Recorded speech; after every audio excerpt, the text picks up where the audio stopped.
curious, you've gotten to the point where you've hired an AE. It sounds like you're growing the marketing team just a little bit. Talk to me about the decision process there, and yeah, where deals have come from in the past and what the plan is for the future.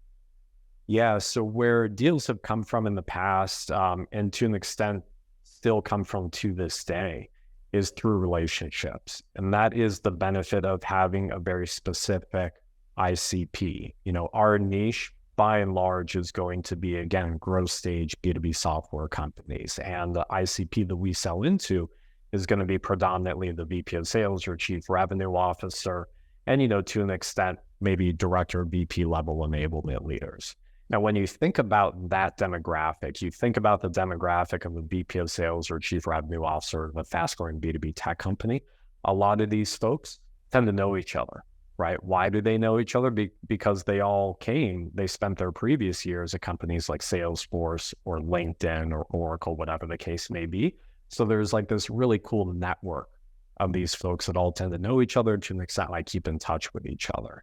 So we found that our most effective sales motion, again, just given the product that we sell and who we sell it to, was always to leverage relationships in some way, shape, or form.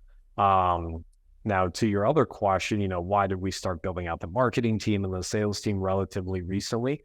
It's because over the past 5 years, and especially since 2020, after COVID hit, and we had to fundamentally redesign what our business was, what we did, and how we did it.